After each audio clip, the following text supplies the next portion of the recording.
demi Kristus Tuhan kami. Amin. Dan nama Bapa, Bapa, dan Roh Kudus. Selamat malam Suster, selamat malam teman-teman. Oke, selamat malam. Mari kita lanjutkan dengan tema kita, Maria teladan hidup beriman.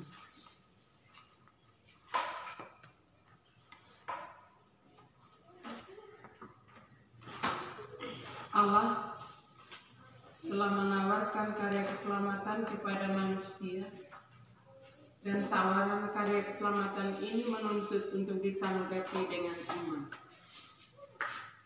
Dalam menanggapi berkat keselamatan Allah, maka kita harus mau meneladani Santa Perawan Maria yang telah bersedia menanggapi kehendak Allah dengan penuh ketaatan iman yang sempurna. Untuk itu kita perlu memahami peranan Maria dalam sejarah keselamatan. Untuk menanggapi karya keselamatan Allah kepada manusia, Allah mau menyelamatkan manusia.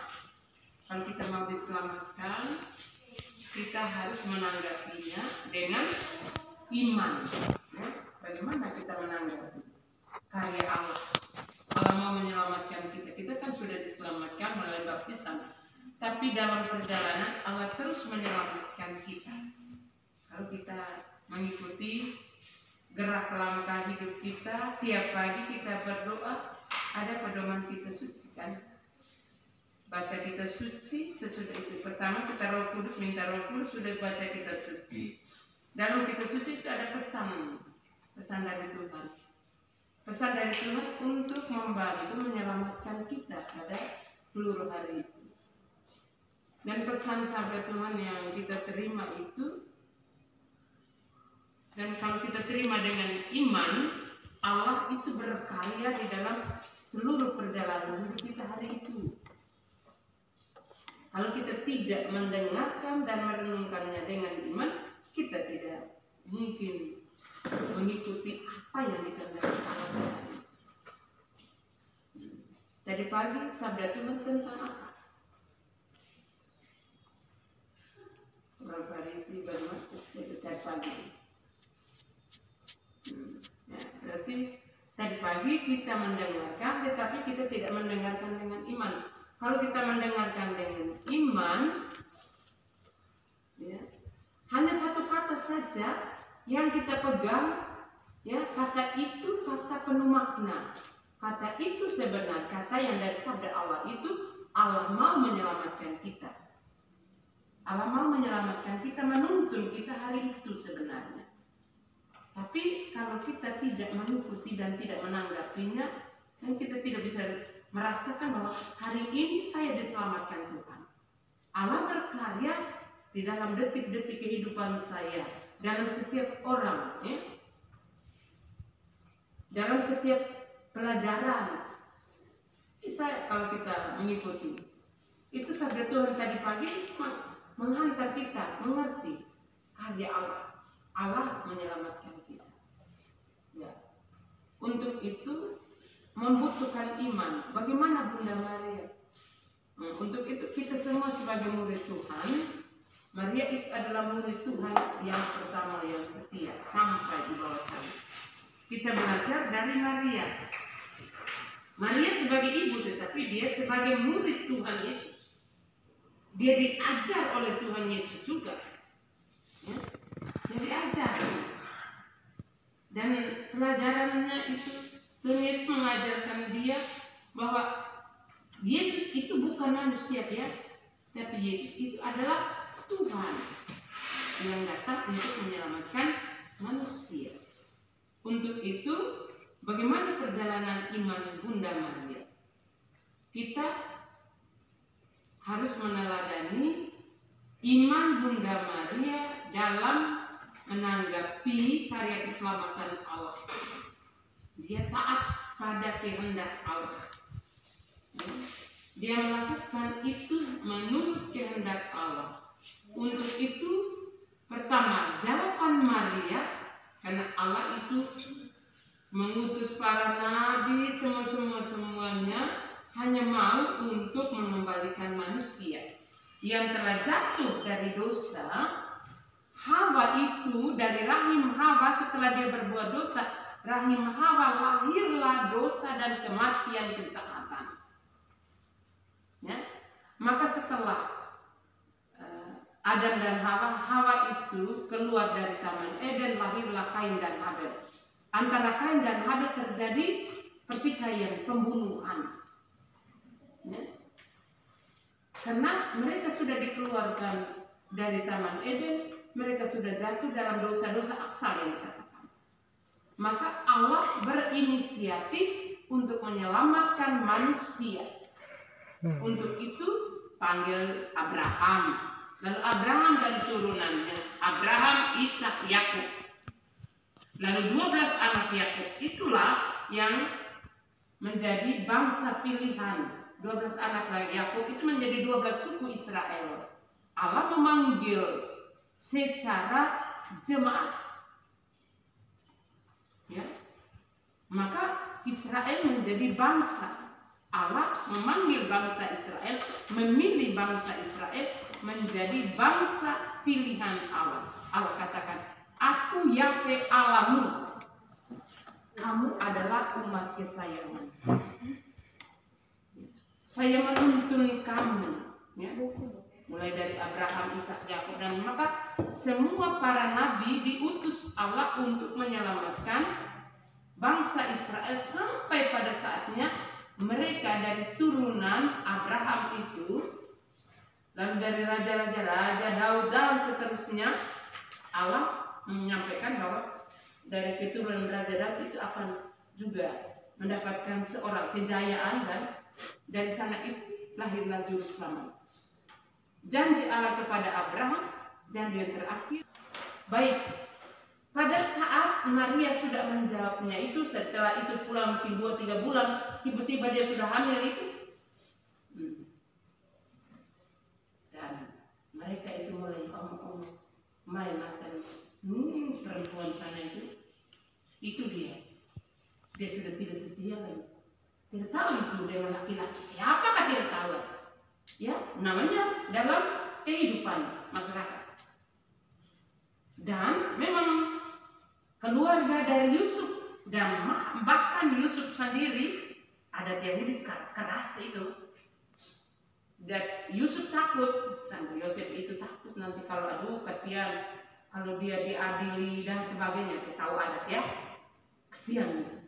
Maka termasuk Yusuf dan keluarga Yusuf sendiri mendengar informasi segala macam, lalu dia hanya sampaikan, aduh kalau begitu saya ceraikan dia sudah. Tetapi Yusuf ingin menceraikan Maria secara diam-diam. Kalau terang-terangan, kasihan Bunda Maria, Yusuf tahu ada teknik keras.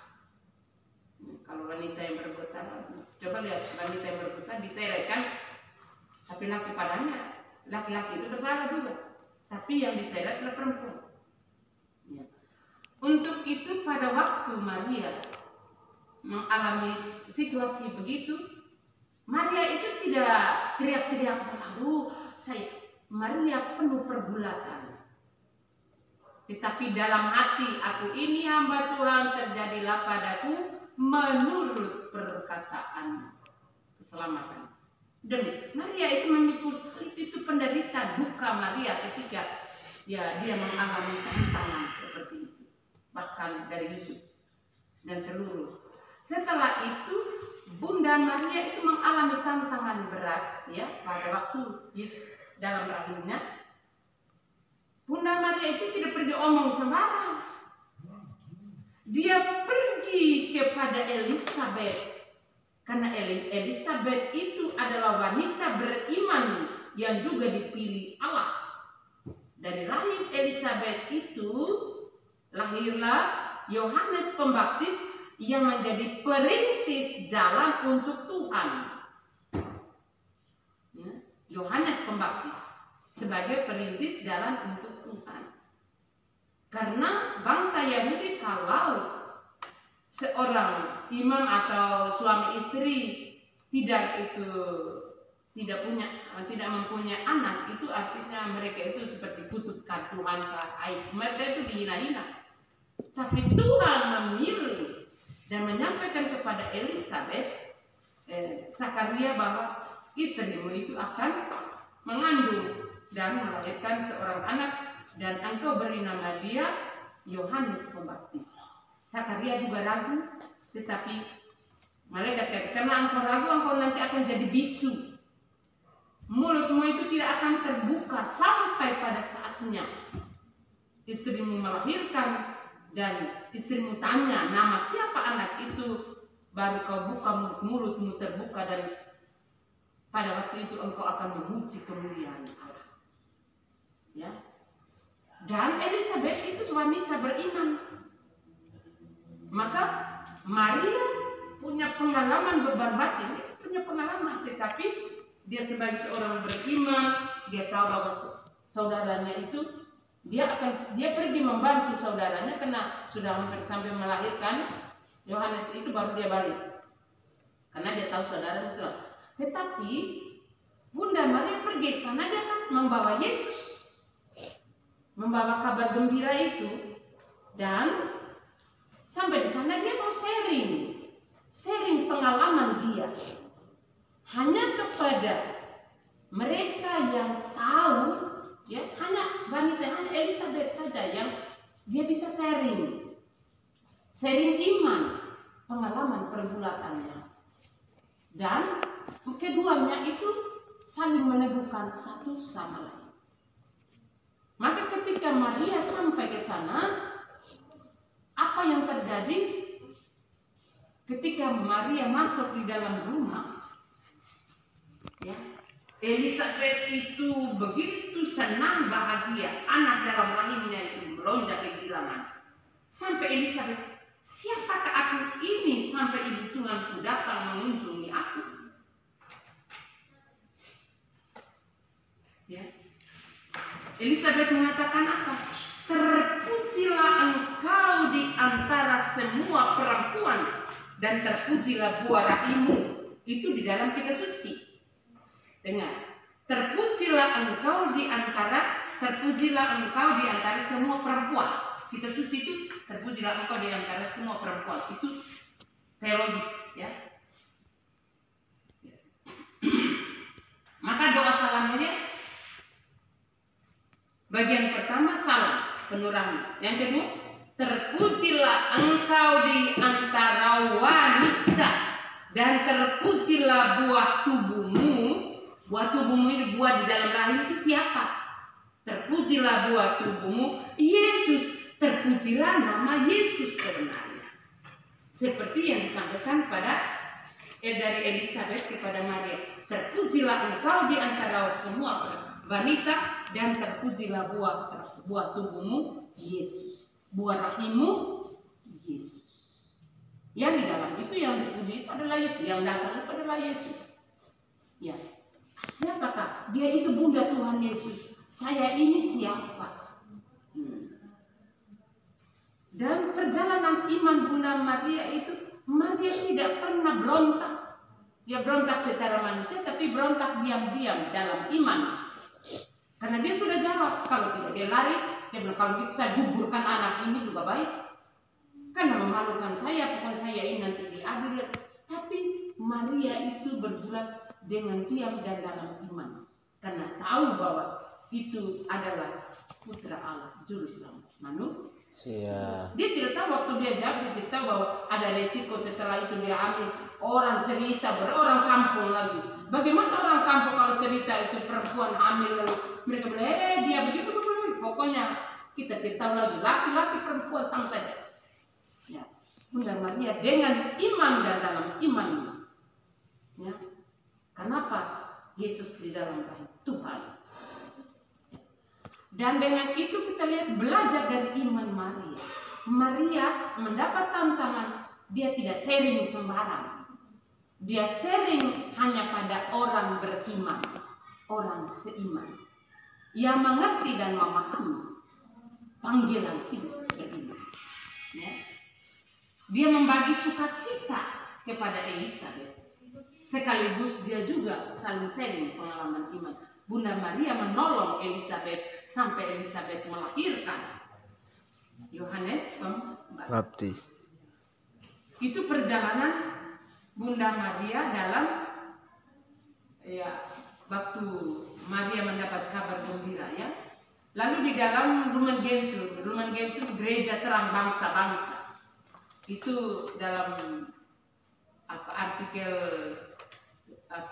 LG itu Lumen Gentium 56 yang seperti saya jelaskan bahwa Santo Irenaeus mengatakan ikatannya disebabkan oleh ketidaktaatan Hawa. Tadi yang saya bilang rahim Hawa itu lahirlah kematian. Di sini ketidaktaatan Hawa telah diuraikan oleh ketaatan Maria. Apa yang diikat oleh Hawa karena tidak percaya telah dilepaskan oleh perawan Maria karena imannya. Ini ajaran gereja. Ya, bahwa dari rahim Maria menerima dan menjawab iya, maka lepaslah, ya, bebaslah manusia dari dosa. Maria menerimanya dengan iman dan taat dan percaya. Tapi Hawa itu wanita yang tidak taat dan tidak percaya. Maka dilepaskan oleh Maria yang taat dan percaya beriman. Yang kita pelajari dari Bunda Maria sebagai murid yang pertama sebelum 12 rasul itu diajarkan oleh Yesus itu adalah Bunda Maria. Bagaimana menjadi murid? Ya. Murid itu mendengarkan dan melaksanakannya dengan iman. Itu Bunda Maria. Maka orang Kristen, orang Katolik pada umumnya, gereja sampai sekarang berabad 2021 masih hidup, tetap bersatu. Kenapa? Di dalam gereja itu ada Bunda, ada Maria yang selalu berjalan bersama kita dan kita ikuti teladan imannya, mengikuti Yesus sampai di bawah salib, sampai bangkit, ya, mengikuti Bunda Maria. Maria mendampingi gereja, karena di dalam gereja kalau tidak ada bunda, tidak ada ibu, gereja hancur berantakan. Gereja Katolik itu boleh hancur berantakan kalau tidak ada Bunda Maria. Maka gereja mengajarkan kepada kita, itu pengalaman dari iman umat menghormati Bunda Maria, karena memang Bunda Maria dalam sejarah keselamatan dipilih Allah, ya, dipilih Allah mengandung dan melahirkan Yesus Juru Selamat manusia. Maka dari rahim Maria lahirlah kehidupan, kebangkitan, keselamatan. Baik, yang kedua itu pertama kita bicara tentang Maria yang mendapat kabar gembira itu terjadi perdamaian Allah dan manusia, keselamatan. Yang kedua, Maria dalam masa kanak-kanak Yesus. Konsili Vatikan kedua dalam konstitusi dogmatis tentang gereja artikel 57, dogma itu bicara tentang kebenaran iman. Ya, dogma itu bicara tentang kebenaran iman. Yang tertulis di dalam dogma itu tentang kebenaran iman. Tadi Lumen Gentium, gereja terang bangsa-bangsa, itu bicara tentang bagaimana kita beriman, ya, bagaimana Allah menyelamatkan kita dalam karya keselamatan dan kita menanggapinya dengan iman. Sekarang juga bicara tentang Bunda Maria dalam bagaimana tadi saya sudah jelaskan. Lalu sekarang kita lihat gereja terang, dogmatis, dogma, ya. Di dalam gereja itu ada namanya dogma. Dan segala sesuatu itu setiap orang Kristen, orang Katolik itu dia tahu ini. Mereka tidak tahu, tapi ya para katekis, para imam, para teolog, mereka harus pegang ini. Karena mereka mengajarkan kepada umat itu harus berdasarkan ini, dogma. Dogma itu berbicara tentang kebenaran iman, kebenaran Allah. Ya, maka dikatakan, dijelaskan dalam dogma tentang gereja. Apa itu gereja? Gereja menurut dogma ini. Adapun persatuan Bunda Maria dengan putranya dalam karya penyelamatan itu terungkap sejak saat Kristus dikandung oleh Santa Perawan Maria hingga wafatnya. Adapun persatuan Bunda Maria dengan putranya dalam karya penyelamat terungkap sejak saat Kristus dikandung oleh Santa Perawan Maria.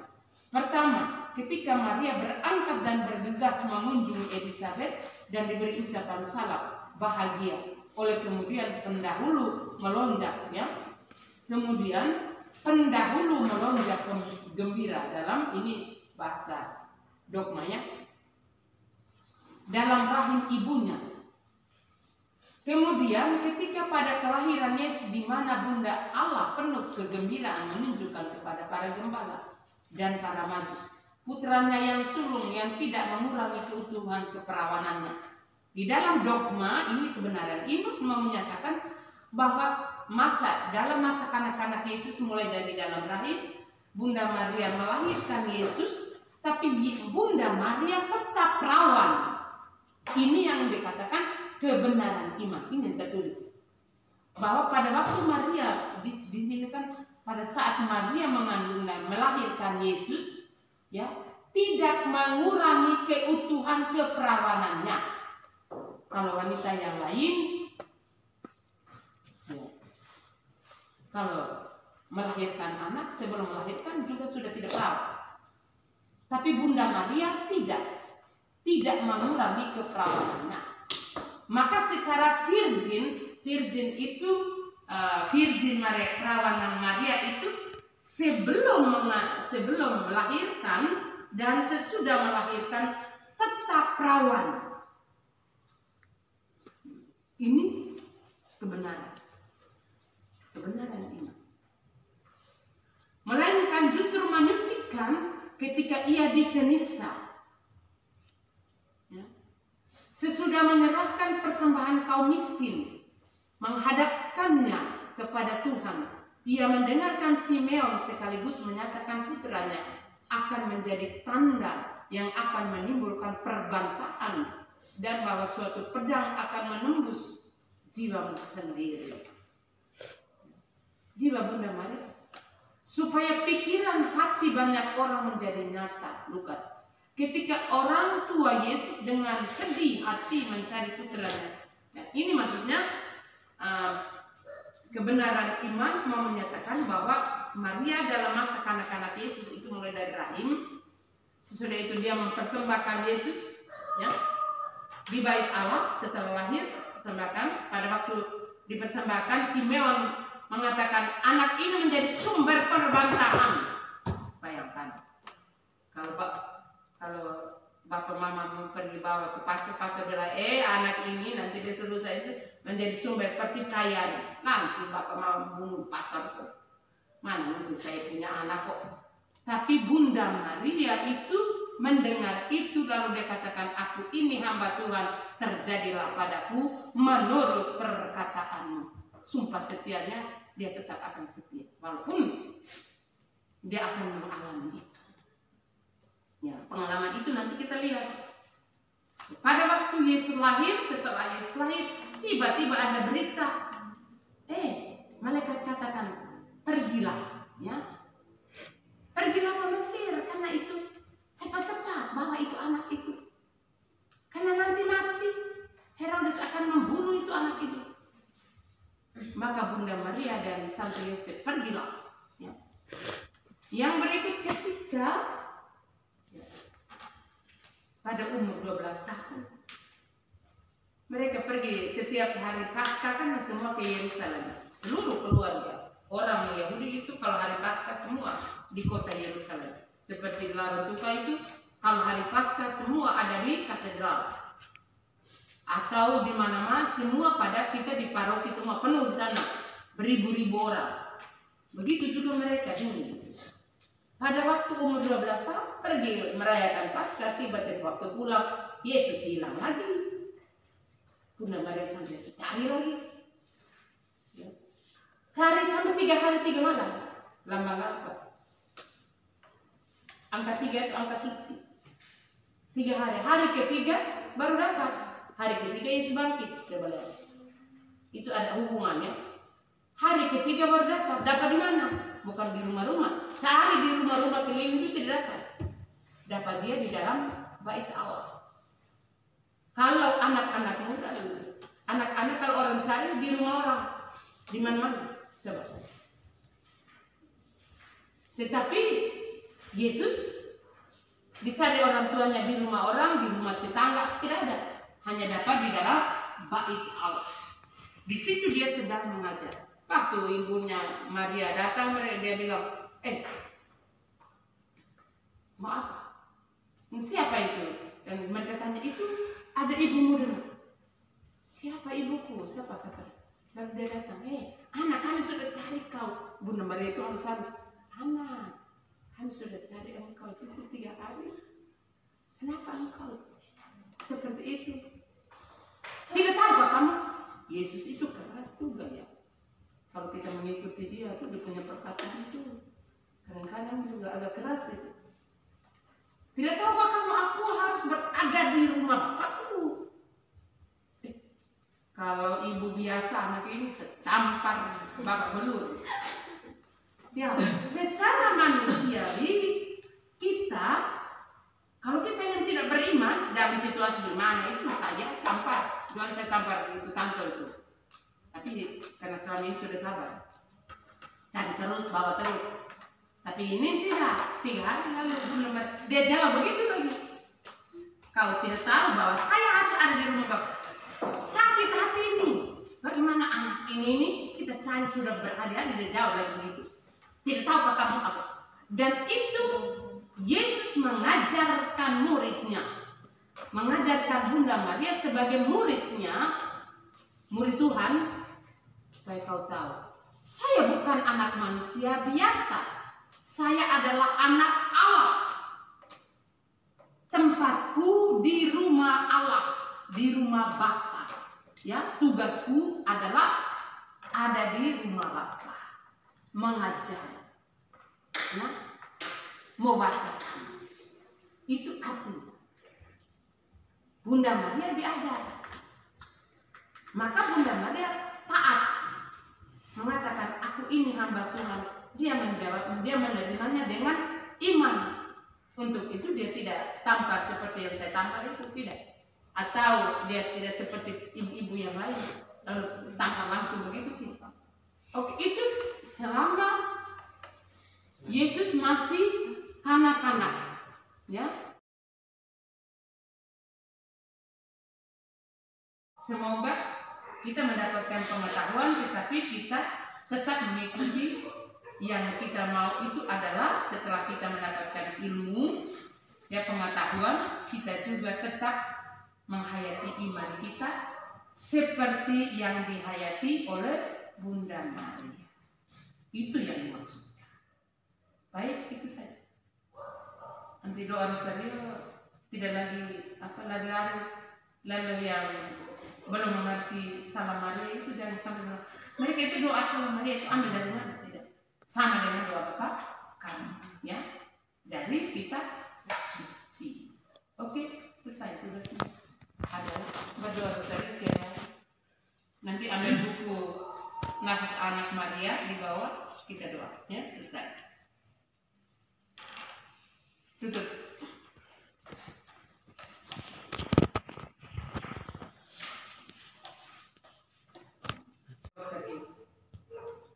Ya. Sebagai orang Katolik kita harus tetap, ya, berdoa rosario supaya pada rosario itu senjata ajaib.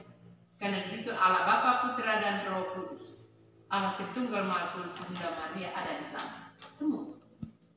Nah, maka dikatakan senjata ajaib, doa yang berulang-ulang, ya, dari kitab suci, ya, dari, ya, bagaimana kita menghormati Allah, kemuliaan kepada Bapa, Putra dan Roh Kudus.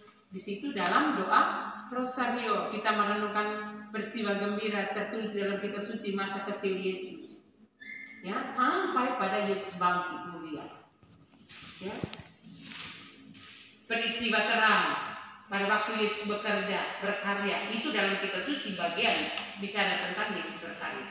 Maka itu kalau doa rosario betul-betul dengan teks kitab suci yang sudah tertulis dalam peristiwa-peristiwa itu, sebenarnya engkau sudah baca kitab suci itu bukan hanya baca, tapi kau sudah mengunyah sabda itu. Seperti Bunda Maria. Itu tugas. Bahwa di rumah nanti suster akan tanya pertanyaan satu. Nanti ulangan itu suster tanya, apakah selama virus corona itu, selama ini kamu sekolah di rumah, apakah ada waktu untuk doa rosario? Jam berapa kamu berdoa? Kalau kau jawab bilang, apa, saya tidak pernah doa rosario, kayak nilai nol. Iman tanpa perbuatan adalah mati dosa saja. Oke, itu saja. Mari kita doa. Meminta pertolongan dan perlindungan Bunda. Dalam nama Bapa, Putra dan Roh Kudus. Amin. Ya Tuhan Allah Bapa yang Maha Kasih, kami bersyukur kepadamu karena Engkau telah memilih kami. Bagi kami, seorang ibu Bunda Maria, wanita sederhana tetapi dipercayakan untuk melaksanakan karya keselamatan Allah. Imannya, kesetiaan, ketaatan, janji setianya kepada Engkau melaksanakan kehendak-Mu, dia laksanakan sampai di wawasan, sehingga kami memperoleh.